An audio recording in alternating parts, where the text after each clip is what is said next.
We couldn't afford to buy a computer kit on the market. So we liberated some parts from Hewlett-Packard and Atari and worked on a design for about 6 months and decided that we would build our own computer. So we built one. Apple is the most valuable company in the world and has a role in our lives like no other. However, its journey to the top has been full of incredible highs and some of the lowest lows. Hello, I am Macintosh.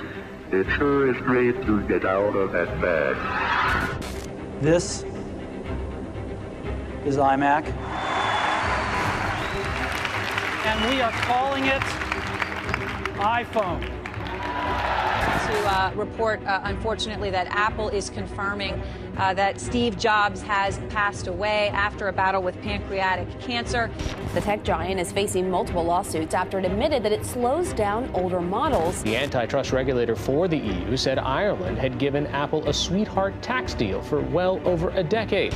An exhausted workforce, people sleeping on their breaks, others falling asleep as they work. Today, we're excited to extend our services even further. Now to a major milestone, Apple becoming the first publicly traded company in the world to hit $1 trillion in net worth. And that is a $2 trillion milestone. Apple's market cap crossing that incredible level for the first time today. Apple was founded by Steve Jobs and Steve Wozniak in 1976 and began as a company targeting hobbyists with basic kit computers. What started as a pipe dream in a California garage quickly grew into a behemoth of the technology world, and in 1984, they debuted Macintosh. We shall prevail.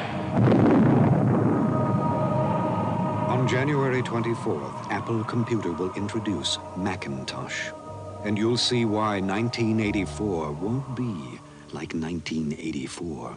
This advert would become a watershed moment in the history of the company and change the idea of what home computers could be.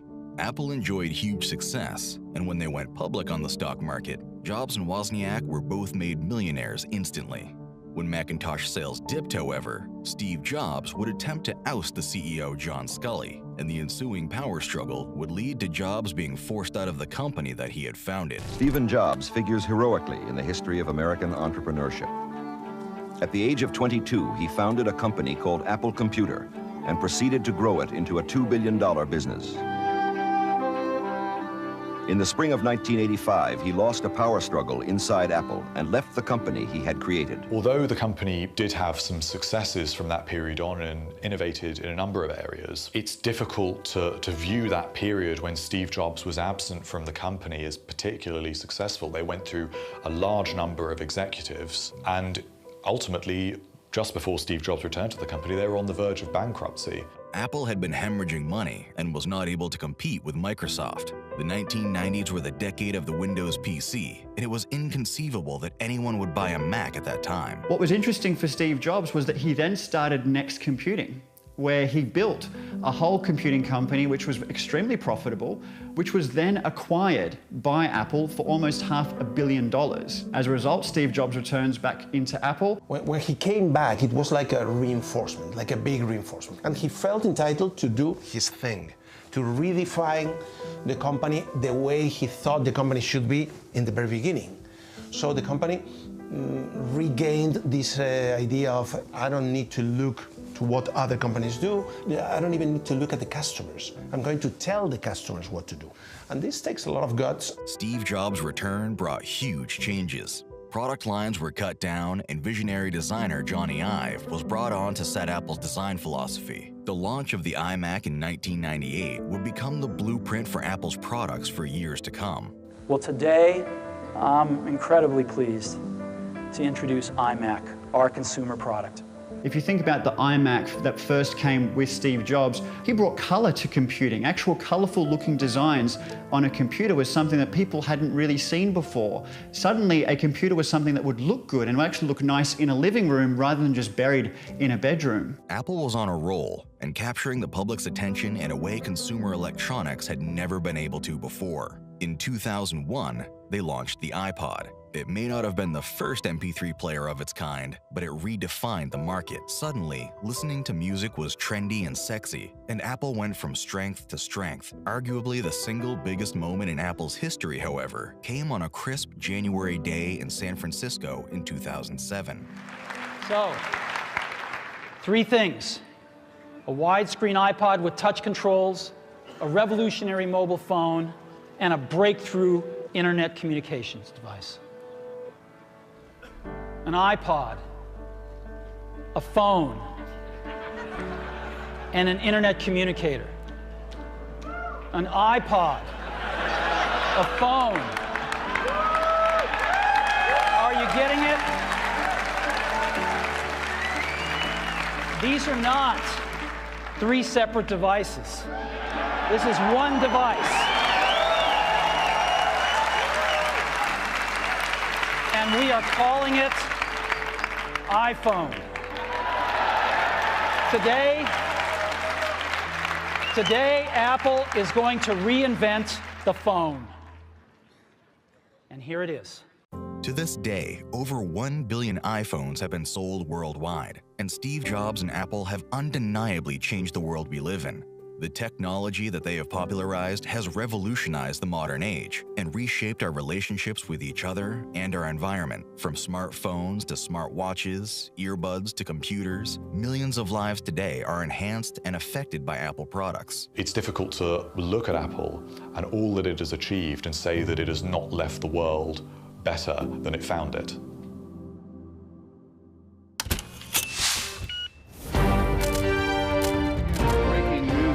At this hour, Steve Jobs, the CEO of the iconic Apple Incorporated, has announced he has resigned. We've just gotten a hold of his letter of resignation, and I want to read that to you at this time. It says, "I've always said that if there ever came a day when I could no longer meet my duties and expectations as Apple's CEO, I would be the first to let you know. Unfortunately, that day has come. I hereby resign as CEO of Apple." Steve Jobs' resignation was a shock to the world and left huge shoes to fill. The visionary leader who had steered Apple's design and marketing strategy for so long was no longer at the helm. There may be this fear that, Apple is going to implode. That's not even close to being true. This is one of the most well-run companies in the world, with one of the deepest benches, with one of the largest cash reserves.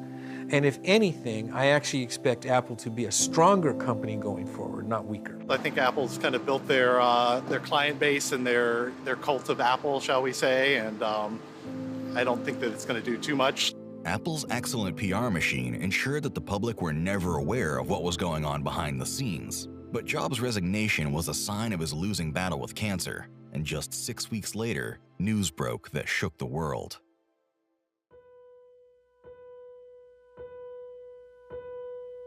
Steve Jobs, co-founder of Apple and the most successful businessman of his era, dies, age 56. To report, unfortunately, that Apple is confirming that Steve Jobs has passed away after a battle with pancreatic cancer. Steve Jobs, a rebel and icon, dead at 56, father of 4, inventor of the Apple computer, inventor of the iPhone, the iPod, and the iPad, one of America's foremost business executives, a master retailer, a master inventor, a demanding boss, has died succumbing to liver cancer and pancreatic cancer. Just minutes ago, Apple's board of directors issued a statement saying, in part, Steve's brilliance, passion, and energy were the source of countless innovations that enrich and improve all of our lives. The world is immeasurably better because of Steve. Steve Jobs' death marked the end of an era. Apple was his life's work, and countless questions surrounded the future of the company. Before he died, Jobs wanted to protect his legacy, and so he hand-picked his replacement, Tim Cook.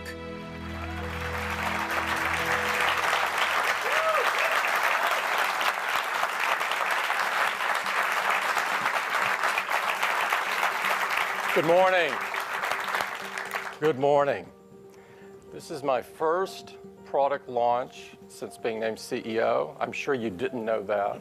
Tim Cook and Steve Jobs have very different backgrounds. If Steve Jobs is a product person, someone that is obsessed with the minor details of each and every device, Tim Cook is an operational person. He is a person that understands supply chains and management. And so understandably, that does lead to a slightly different approach. I think the big difference when Tim Cook took over was that, well, after all, he's an engineer.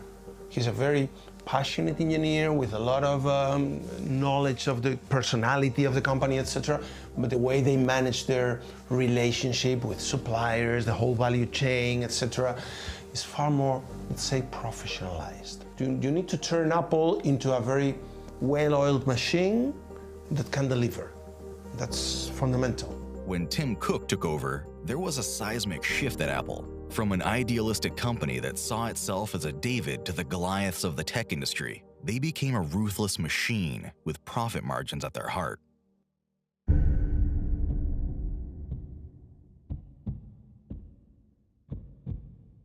In 2010, experts began to notice a worrying change in Apple's financial reports. They had suddenly stopped making all of their money in the U.S. And we turn to a side of the tech revolution that rarely gets attention.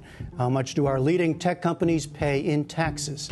Apple could be about to feel the wrath of the European Commission, which is set to accuse the US tech giant of benefiting from illegal Irish tax deals. Turns out good old Apple might owe Italy around, €1 billion in back taxes. This shift prompted both EU and US Senate to launch detailed investigations into what Apple had done. And it was these investigations that indicated to the public that Apple may have sidestepped the law in its quest to maximize profits. You swear that the testimony you're about to give will be the truth, the whole truth, nothing but the truth, so help you God.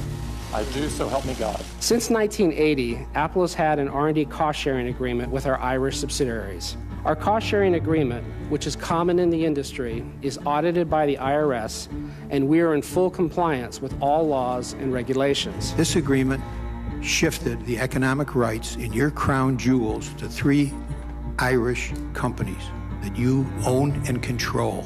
And so $100 billion plus is now stashed away in these 3 Irish companies. I'm not saying it was legal or illegal. You've told us in one place, I believe, Mr. Cook, that you do not intend to bring those monies home unless our tax rates... Senator, there's a lot there. I'd appreciate being able You can, but I just want to ask you that one question. Is it true you told our staff you're not bringing the $100 billion home unless we reduce our tax rates? Is that accurate? I don't remember saying that. Is it true? I said I don't remember saying. No, I'm saying, is it true that you're not going to bring them home unless we reduce our tax rates? I have no current plan to do so at the current tax rates. Okay. With that, we're going to move to our third panel. Thank you, Mr. Chairman. It was a sham. It was purely an accounting maneuver, but it was an accounting maneuver that allowed Apple to take profits that were properly attributable to the U.S. and just move them to Ireland. The reason that was helpful to them is that Apple had made a sweetheart deal with the government of Ireland to get an especially low tax rate, where they'd pay tax rates of 1% or even less. Ireland a tax haven? Yeah, I think by any meaningful definition of the term, it is. The government will tell you that technically it's not. But if you have any meaningful definition, i.e. a country which facilitates aggressive tax avoidance by big multinationals such that they end up paying tiny amounts, virtually no tax on their enormous profits, then we are a tax haven. Apple had been shifting billions of dollars of profits to Ireland and paying little to no tax thanks to their sweetheart deal. But the EU ruled that this deal was in fact illegal state aid, and they dealt severe repercussions. The European Commission has today adopted a decision that Apple's tax benefits in Ireland are illegal. Apple now have to repay the benefits worth up to 13 billion euros plus interest. These companies would say they're doing everything they can within the bounds of the law. Our tax laws are the way they are almost entirely because of a relentless lobbying effort by companies like Apple. Some of these laws have been essentially written by the companies themselves.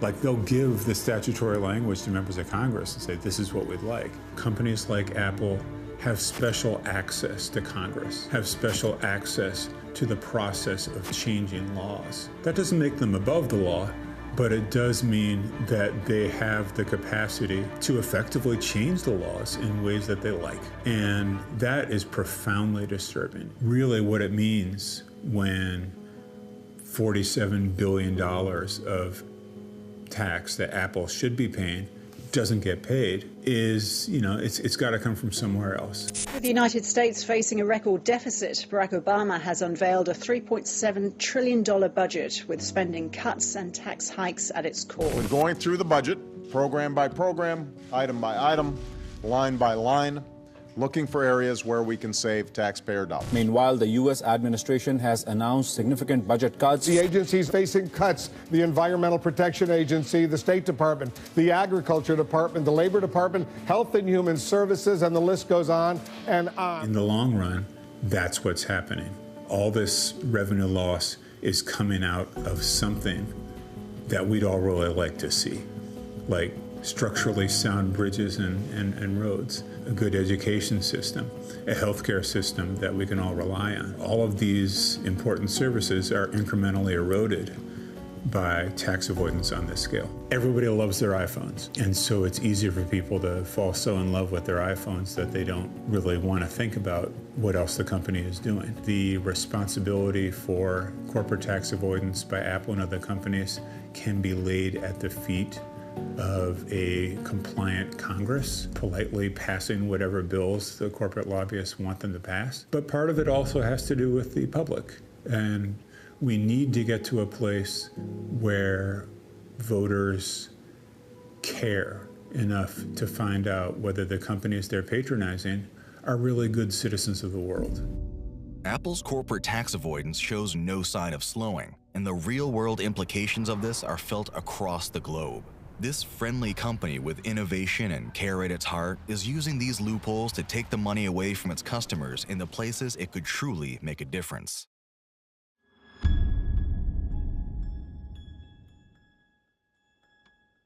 It's funny, I remember when I moved here, I actually thought I was going to sort of cover the downfall of Apple. And like a lot of people, I figured, the iPhone was pretty saturated, right? Anyone who wanted a smartphone had one at that point. And it wasn't clear to me how Apple was going to continue to eke out profits. And of course, they've basically doubled in valuation since then. And I realized that all the assumptions I had were just, totally backwards. The power of the ecosystem is really just beginning to be understood, I think. Which smartphone is in your pocket right now? Got the iPhone 10. Oh, there it is. There it is. Sometimes it's hard to break away from that ecosystem. What is it about this ecosystem you're talking about? Judner, you're next, man. The pressure's on. iPhone 10. Wow, it's just 2 phones so far. I'm gonna be straight up. It's iMessage, man, the ecosystem. Whoa. That's what it is for me. The Apple ecosystem describes the way that different Apple products integrate seamlessly with each other. With Messages, for example, Apple uses the internet rather than cell towers and is able to display messages across your Apple Watch, MacBook, and iPhone with no delay. The more that you buy into the company, the more you are led into this ecosystem. The Apple ecosystem is designed in a way that everything must go through Apple. Now, whether it's apps, whether it's services, or even the way that currency is transferred through Apple devices, Apple potentially takes a cut from everything that happens. When you think about apps that you buy on the App Store and you may be paying $2 or $3 for that application, not all of that goes to the developer. Apple takes a piece of the pie along the way. This comes from music, this comes from their iBook store. In every facet of Apple, there is something that they do capture along the way. What Apple has done very well, to their credit, is that they're holding suppliers within that agreement, within that ecosystem. Apple knows that it has a captive audience in its ecosystem. So if the new iPhone doesn't feature that many improvements, it's hard luck because you're going to buy it anyway. If you don't like the fact that the MacBook Pro has fewer ports than it did years ago, it's tough luck because you're going to buy one anyway. You could be sort of happily locked in a sense, right? I mean, it's nice when your Apple products work seamlessly together. The trouble is some of the antitrust implications there, wherein, if I want to use a smartwatch that's not Apple, it doesn't work as seamlessly with Apple. And it's not just because they're different systems, it's that Apple actively makes it difficult for other products that aren't Apple to work with the iPhone. Today we're announcing Apple Music, the next chapter in music, and I know you are going to love it. It will change the way that you experience music forever. Apple's both the gatekeeper to its ecosystem and it makes products for that ecosystem, right? So Spotify has complained for years that, Spotify has to pay 30% of fees to Apple when someone signs up through the iPhone. And then Apple comes along, basically takes Spotify's idea of streaming music platform, introduces its own, gives it a higher ranking in the App Store, calls it music. So there's lots of instances like that where Apple is a competitor and a gatekeeper to the App Store. And there's a conflict of interest there that just favors Apple to some extent ever so slightly, and to some extent in a way that can feel existential if you're a developer. Thank you for the opportunity to offer testimony. At Apple, we make ourselves a promise. As Steve put it, we only make things that we'd recommend to our family and friends. You can try to define this difference in a lot of ways. You can call it the seamless integration of hardware and software. You can call it simplicity of design or a great ecosystem. All of those things are true.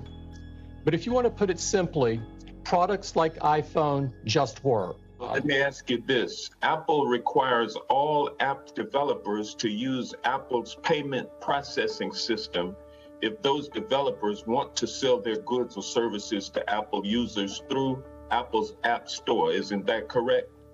That is correct, because it's by processing payments for apps that you allow into the App Store, you collect their customer data and you use that data to inform Apple as to whether whether or not it would be profitable for Apple to launch a competing app. Isn't that correct? Apple has come under massive fire for antitrust. That's been one of the big battles that the company has been fighting over the last few years.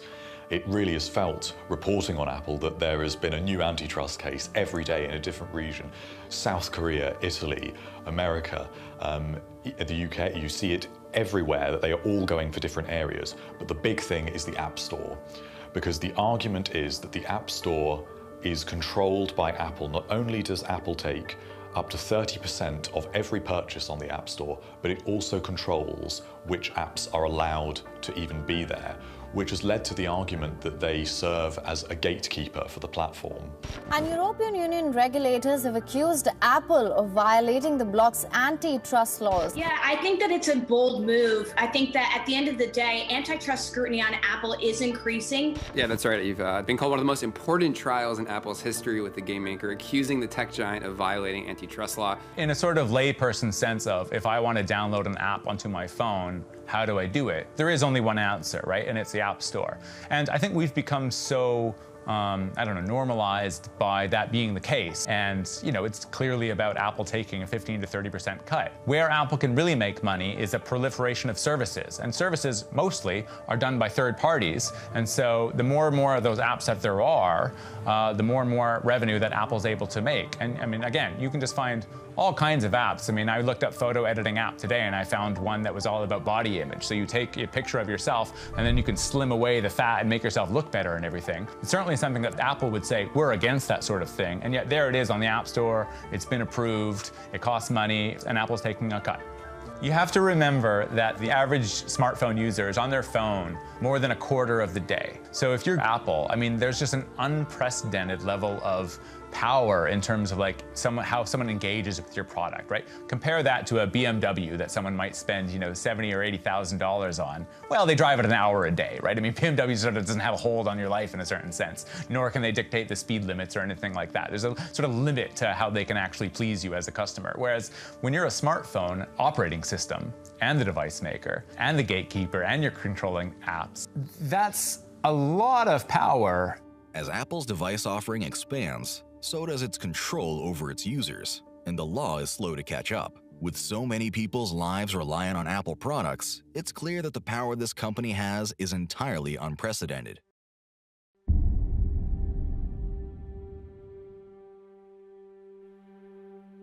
Over the last few years, technology has enveloped the entirety of human life. All of the information about someone's career, health, and relationships is now stored on their phone, and the security of that phone is fundamental to the human right to privacy. Someone once said to me about Apple that at one point they were like a cute kitten, adorable, and this was a small company. We're thinking back in the 90s when Apple was fighting against Microsoft. But as they've grown bigger, they're like a tiger, something that is much more dangerous and also maybe cute, but it's still, you need to have a healthy respect around a tiger. And I think as Apple has grown bigger, it has gotten some enormous power. It is the largest company in the world. It's being called a regressive step for privacy by critics. Apple plans to enable a feature that will scan iPhones, iPads, and Mac computers for illegal content. Apple plan to scan iPhone images raises fears over bulk surveillance. Apple plans to unveil new iPhone software designed to identify images of child pornography from just about every phone they've manufactured. This is a big sea change for Apple because it had been the what happens on your phone stays on your phone company. They had been promoting privacy and security as being their main differentiators with other competitors. And this was endangering this notion that it was your phone. Now, the biggest danger of this is that they may face pressure to go beyond the child sexual abuse material that is the initial focus of this, because so many countries out there want to scan for more. They want to scan for anything that could be dangerous to their regimes. And we've seen this in a number of countries where they have laws on the books saying that companies have to find and eliminate things they don't like. In September 2021, both Apple and Google were pressured by the Russian government to remove certain apps from their app stores. These apps were from opposition parties, offering advice on how to best vote to remove Putin. Apple and Google both complied. Well, if a local law says, well, you got the scanning mechanism and we need you to expand what you're scanning about, then Apple's going to have to face a choice about whether it wants to continue doing business in that market or whether it's going to comply with that law and potentially be engaged in a massive, authoritarian censorship scheme. I think Apple has grown to be such a behemoth on this planet that they do certainly think that they are above the law in some cases, or even above ethics. I think what you'll tend to find with Apple is that they're certainly keen on making sure that privacy is more of a marketing tool than potentially doing good for the world. There is that arrogance, there is that perception that they would rather make sure that consumers strongly believe that their privacy is safe with them than actually helping people when they need it. Aside from the products that have come out this year, like the iPhone 13, the major theme of Apple this year has really been privacy. And privacy has been at the forefront of what Apple's been doing for several years. But they really have been marketing it a lot, right? They've used the Las Vegas slogan, but for Apple in the past, right? What happens on your phone stays on your phone. And they have a particular ad, and they sort of personify how people track you as you use your phone. So as he gets into a taxi, for instance, somebody else gets in with him and follows him around. So by the time he gets to the end of his day at his apartment, 20 people are in his apartment or whatever. And then he gets on his iPhone and he clicks a button that says, ask apps not to track. And they all go poof. And the idea is that, of course, your privacy has been maintained because Apple's given you this feature.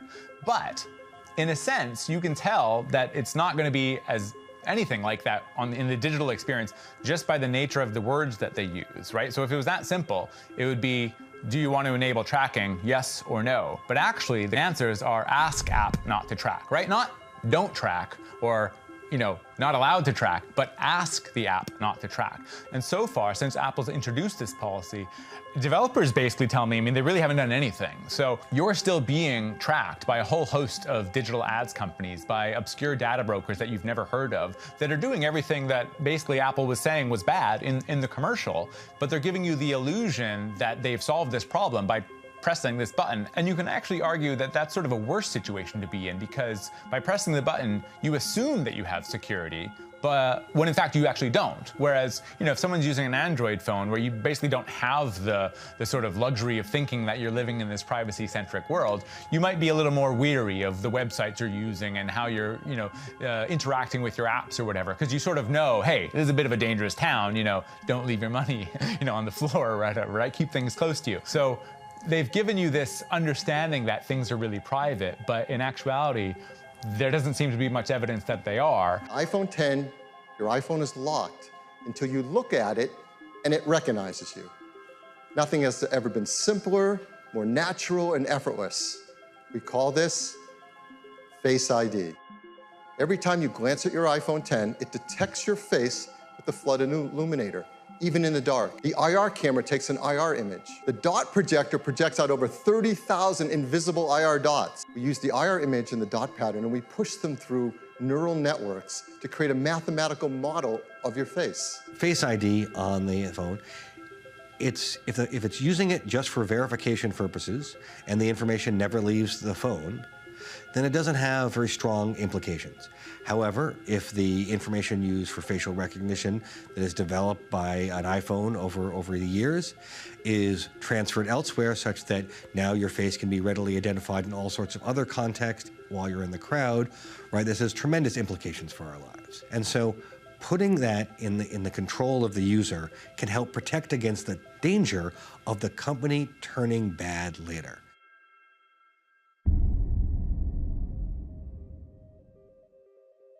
For many years, there was a myth in the technology community that when a new iPhone was released, older iPhones would get slower. Users theorized that this deliberate ploy would trick people into buying a new device they didn't need. Whilst this had been suspected for a long time, benchmark tests in 2017 proved it was in fact true, and that Apple intentionally slowed down their older phones. I'm so sour on Apple because of what they did with the batteries. Yeah. That was such a dirty thing to me because everybody had always suspected, like my friend Brian was always like, dude, I'm telling you, when the new phones come out, your old phone starts moving slower. I'm like, dude, that's a conspiracy. That's all. But then when I found out that it was real, I was like, you. The problem was the way they didn't tell people. Like, they could have just avoided like the whole PR, whatever you want to call it, by just telling people, look, this is what we do when your phone's getting older. We need to preserve either the CPU or the battery. They didn't tell us until people started suspecting things and they had to make a statement. And then it looked kind of dirty and like hidden. I don't buy it. Yeah. I think it's a trick to try to get you to buy new phones. There's no way they didn't think about that. Yeah, of course There's they no thought chance about they it. didn't think about that. We'll focus now on a sneaky strategy used by some manufacturers to keep consumers buying electronics. It's called planned obsolescence. On a eu un problème avec plusieurs iPhones qui ont été victimes d'une mise à jour qui a été demandée, voire harcelée par Apple pour l'implémenter, sachant que cette mise à jour allait ralentir les fonctionnalités du téléphone. Par exemple, je me souviens que des témoignages comme quoi le clavier ne fonctionnait plus ou les applications étaient très lentes ou ne s'ouvraient plus. Donc le téléphone était quasi inutilisable. Et justement à ce moment-là, il y avait un nouvel iPhone qui sortait. Donc c'est vraiment ce sujet qu'on a mis devant de la table et qu'on a proposé au procureur de la République en France de juger pour obsolescence programmée ou au moins pratique commerciale trompeuse. Following this court ruling, Apple was fined more than $27 million for the intentional slowing down of older iPhones. Je crois que la sanction financière qu'il y a eu en France, elle est quand même importante, mais elle n'est pas suffisante au regard du géant d'Apple. Bon, cette sanction a été appliquée dans d'autres pays. Donc une fois cumulée, ça commence à faire beaucoup d'argent. C'est sûr que quand on touche au business model ou en tout cas à la rentabilité d'une entreprise, c'est un bon moyen de les influencer. Mais certainement ce n'est pas suffisant parce qu'ils font peut sûrement encore plus d'argent avec ce modèle qui ressemble à de l'obsolescence planifiée. A fundamental part of Apple's business model relies on its customers buying new devices. So, to an extent, this planned obsolescence is unavoidable. There is a coming storm with this because it doesn't fit with Apple's current philosophy of trying to limit its impact on the environment, trying to reach net zero by 2030. I think it's important to make products repairable and to give customers a way to do things with their products or modify them, but it goes against the Apple credo, which is we control the experience. So if we control the experience, we don't want you to take your Apple product someplace else. The problem with the Apple credo is that it's, well, paternalistic to the extreme. Okay, you can't do this because it will ruin your experience. No one else can do it except us. In the old days, when something broke, we fixed it. These days, it's more like we're in a fix. Today's gadgets are either designed to be unfixable by the average person, or by anyone at all. For years, Apple have made their devices intentionally difficult to fix, citing safety concerns and the need to protect trade secrets. However, recent years have seen a growing discontent over Apple's stubbornness, culminating in a whole host of potential new legislation on the verge of being passed around the world. I'd now like to go to House Bill 1124, Delegate Feldmark. Good afternoon, Mr. Chairman, Madam Vice Chair, committee members. For the record, I'm Delegate Jessica Feldmark. I'm pleased to be here to present House Bill 1124. House Bill 1124, Right to Repair, would allow consumers to exercise the full rights of ownership over the products they purchase, including the right to repair those products. I am Emily Ranson with Clean Water Action, and we have submitted testimony that many other environmental groups have signed on as well. If Marylanders were able to hold on to our phones for just one more year on average, it would reduce the climate pollution equivalent to taking 11,000 cars off the road. On the one hand, Apple is talking about what a wonderfully environmentally great company they are, and they've got their fancy new spaceship campus with solar panels on the roof. On the other hand, manufacturing these products is incredibly environmentally destructive. It's a huge amount of fresh water that's destroyed in the process of making these phones. It's a large amount of carbon that's emitted in the atmosphere. It is an incredibly resource-intensive process to manufacture a new phone. So far and away, the environmental imperative is if we have manufactured something, we should use it for as long as possible. We need to get the maximum utility out of it. And so Apple, on the one hand, is saying, we're this very green company. On the other hand, they're doing everything they can to artificially shorten the lifespans of their products. Apple is making the best decision for themselves, and they're making a decision assuming a kind of low level of competence and intelligence across the population. Of course, you can't put a new battery in yourself. If you're not smart enough, you're not competent enough, you might hurt yourself. Apple is not looking out for us, they're looking out for themselves. Hello, my name is Sam Bensimer. I'm 16 years old. I'm a junior in high school. I have run an electronics repair business in Washington, D.C. since I was 12. I actually have a quote here from Apple that they responded to this saying, it's unsafe for people other than Apple authorized service providers to replace their batteries. I've been replacing batteries in iPhone since I was 12. I'm still here today. Got an iPhone right here. You can just pull you literally, there's some screws in here. You take the screen off, you pull some tabs out, and the battery comes out. I don't see how that's unsafe. I'm trying to see now, I'm almost thinking this bill's getting bigger than what we're talking about now. About, customer repair. Like, this is almost like going after a business model that Apple has set in place. If you want to buy an iPhone, you want their technology they have, then you're going to have to use compatible Apple earbuds, compatible charging stuff. But it kind of that's their business model, what they set in place. The strategies Apple has employed to keep its customers buying devices have been replicated by technology companies across the world, but it's not the phones that have an expiration date, it's the batteries within the phones. Well, imagine if we had to do this with cars. If when the tires on your car wore out, it was, well, I guess it's time to go and buy a new one. None of us would put up with that, but we do with a phone. And I mean, the battery in your phone lasts 18 months to 2 years tops, and then you need a new battery. We should be replacing our batteries 3 times before we replace our phones, but that's nowhere in the user manual for an iPhone. Instead, it's, hey, yeah, maybe yours is old and slow, but look at the shiny new one that we've got. Well, it's slow because the battery's degraded. Throw a new battery in and it'll be good as new. If we're going to solve climate change, if we're going to reduce the overall amount of CO2 that we put into the atmosphere every year, we're going to have to address the root of the problem, which is consumption. We have to reduce how much we consume. Unless we address that root problem of consumption, we're not going to be able to fix all of these second order effects. We've been trained. I mean, this has been, systematic consumer brainwashing. Every year there's a new one. It's the iPhone 10, 11, 12. Oh, mine isn't as cool because I don't have the fancy new camera. Consumers are starting to see the writing is on the wall, and hopefully that will slow down the money spigot a little bit. The right to repair movement has been sweeping the world, and new laws are close to passing in dozens of countries. But this movement poses a huge threat to Apple's business model, and Apple's influence in governments is still significant. The Environment, Energy, and Technology Committee of your Washington State Senate in our constitutional republic, come to order. Okay, great. We're going to begin with the public hearing on Senate Bill 5799. Good morning, Mr. Chair and members of the committee. I am Charlie Brown. I'm here today on behalf of the Consumer Technology Association.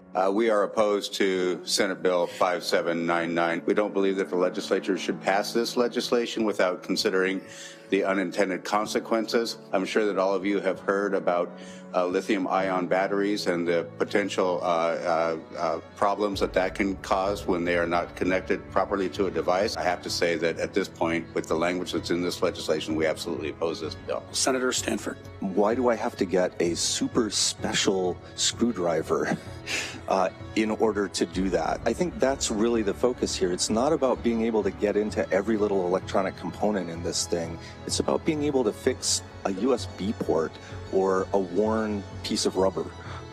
So could you talk about that? We recognize that this is an issue that many members of this body are concerned about, but at this point, this is not something that we think that this committee nor the legislature should move.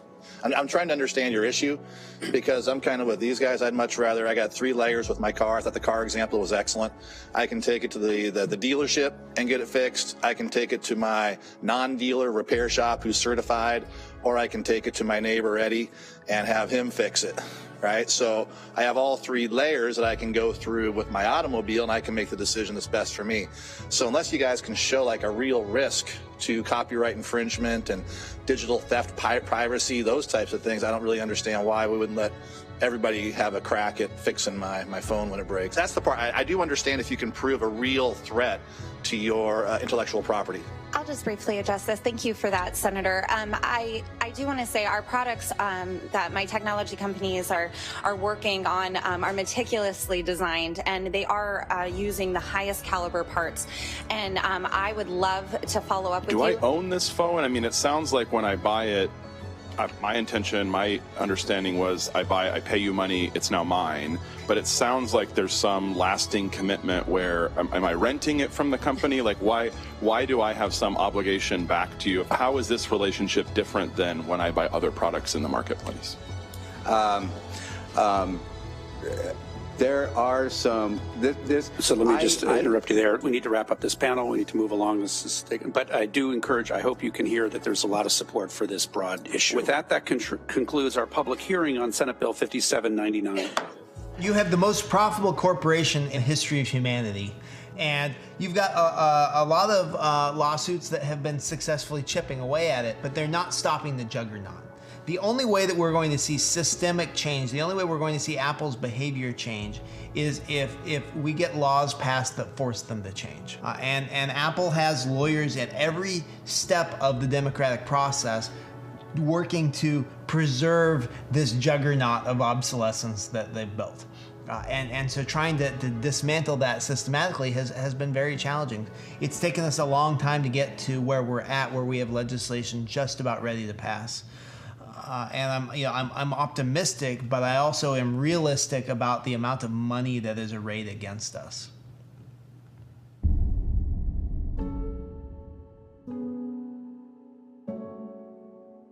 In 2010, news broke of suicides at one of Apple's largest factories. My name is Li Qiang. I'm the executive director of China Labor Watch. I didn't know much about Apple until the Foxconn suicides happened in 2009. One of the serious problems with Apple is that it pushes the workers to their limits. Apple uses a hunger marketing strategy that is actually a torture for workers. Their marketing usually starts in September, which needs a lot of production, and it goes till November, 3 months in total. There were reports of people forced into working 20-hour days, chemicals being used that caused irreparable damage, and grueling conditions for those working the assembly lines in these Apple factories. It needs a lot of workers, and they have to work overtime to complete it. Whereas in the off-season, from December to June of the following year, it has the factories fire a lot of workers, so many workers lose their jobs. This is how it goes. So the workers are under great pressure. During peak season, they work 11 to 12 hours every day, 7 days a week.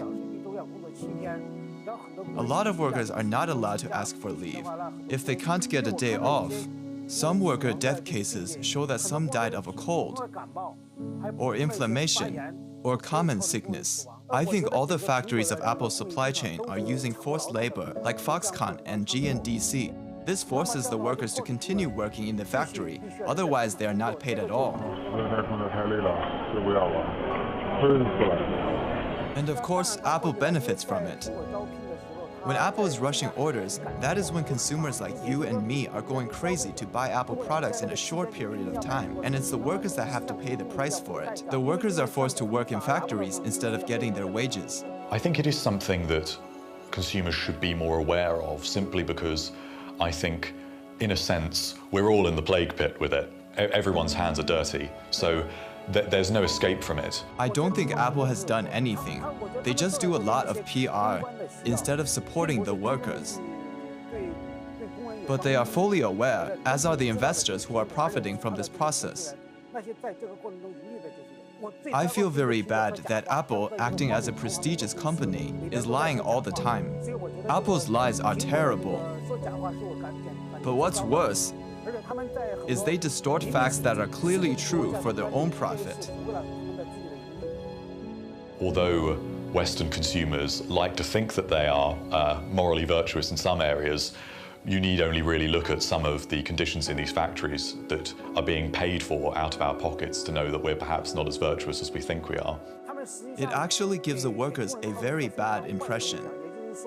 As we all know, Apple is an American company which calls for human rights. But quite a lot of its workers in China are college students and the young generation. They have worked at the factories of Apple's supply chains, and they are hostile to the Western world. Why is that? Because companies like Apple mistreat them in factories in China. So, although Apple's impact on Sino-US relations is indirect, it has responsibility for it, and a lot of consumers are not aware of that. So it's to some extent something that they can't get away with. The toxicity of so many of our supply chains across so many areas is so bad that it's an issue that will not be fixed through boycotts. Basically, there's nothing or very little the consumers can do. So I don't think the consumers should take the responsibility, but the US government or the Western governments should do. Only those governments have the power to force Apple to change. Without any outside intervention, Apple would not change anything because it is a profit-oriented company. Apple's labor record continues to cause concern for human rights investigators on the ground in China. So why isn't this still making headlines?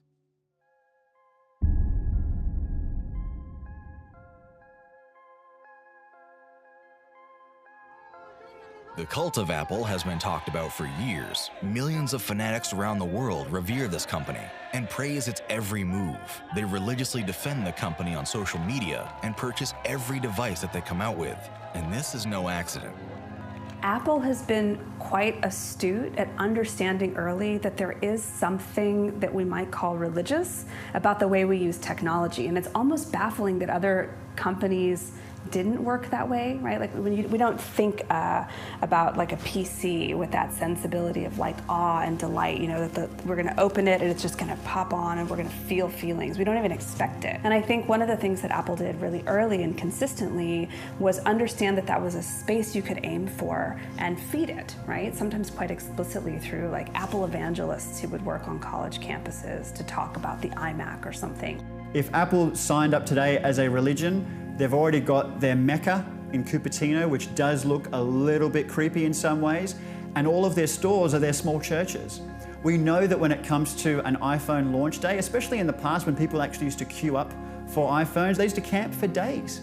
People used to camp around their stores, living on the streets, just to make sure they could be the first ones to get their hands on an iPhone. Leading up to that countdown of those doors opening, Apple staff would line up and surround the entire store and almost start chanting and clapping in this rhythmic way that made you feel like maybe you were walking into a bit of a cult. And you transferred over that money and you bought a device and suddenly you felt like, am I actually paying for this? The experience is too good to be true. I've paid over $1,000, but I feel so welcomed here. Apple stores are famed for the way they christen people into their Apple family and are heavily trademarked for their layout. The tall ceilings, white walls, and open plan design are synonymous with the Apple brand. That kind of design is something much closer to the feeling of being inside of like a community worship center or a large church of the late 20th century than it is your ordinary big box store, right? This is a little bit of what heaven's supposed to feel like. Typical joke is that Apple could sell milk, and of course they would sell milk at with a huge overpriced, overcommon milk, and when you see customers lining up to buy that milk, they will, hey, why are you lining up to buy milk? It's, after all, this is milk. And they would say, no, it's milk, but it's white. You have this company that is able to exert this distorting light, and when they get a new product, you don't feel that you're buying a product. You're becoming part of something. You are enhancing your image. And that's amazingly powerful. People buy it because it says something about them. It's a status symbol as much as it signals your merit and your appeal to other people. I would say this is a bit of a parable for the 21st century and the way that we're going to have to think about planetary crisis.